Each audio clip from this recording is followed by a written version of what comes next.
Imagine a queen who outsmarted colonial powers, led armies into battle, and ruled her kingdom for decades. This is Queen Nzinga of Ndongo and Matamba, one of the most fearless and brilliant leaders in African history. Today, we are diving into the life of Queen Nzinga, how she rose to power, how she fought against Portuguese colonization, and how she became a symbol of resistance and strength. Let's get started. Queen Nzinga was born in 1583 in the Kingdom of Ndongo, in what is now modern-day Angola. At the time, the region was under threat from the Portuguese, who were expanding their colonial empire and enslaving African people. Nzinga's brother, Angola Mbande, was the king of Ndongo, but he was struggling to deal with the Portuguese. He sent Nzinga to negotiate a peace treaty with them in 1622. This was her moment to shine. When Nzinga arrived at the meeting, the Portuguese governor did not offer her a chair, a deliberate insult meant to show her inferiority. But Nzinga was not having it. She ordered one of her servants to kneel on the ground and used their back as her chair. This bold move sent a clear message: she was a queen, and she would not be disrespected. Nzinga negotiated a treaty that temporarily halted Portuguese aggression, but it did not last long. After her brother's death, Nzinga took the throne and became queen. But her fight was just beginning. Queen Nzinga was a master strategist.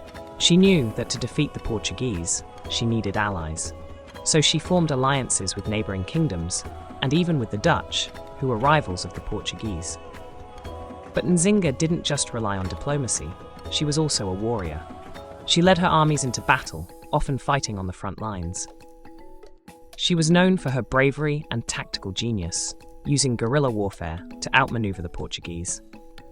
One of her most famous moves was relocating her kingdom to Matamba, a region that was easier to defend. From there, she continued to resist Portuguese expansion for decades. Nzinga also took a bold stand against the transatlantic slave trade. She offered refuge to escaped slaves and integrated them into her army and society. This made her a thorn in the side of the Portuguese, who relied on slavery for their economy. Queen Nzinga ruled for over 40 years, defying the Portuguese and protecting her people. Even in her 70s, she led her armies into battle, proving that age was no barrier to her strength and determination. After her death in 1663, her legacy lived on.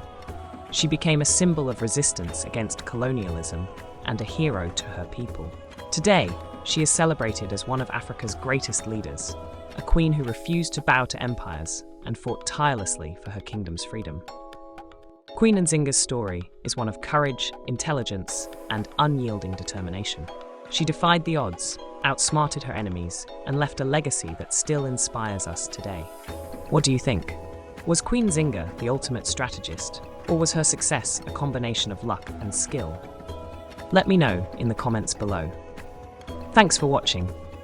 If you enjoyed this video, do not forget to like, subscribe, and hit that bell icon for more fascinating stories from history. See you next time.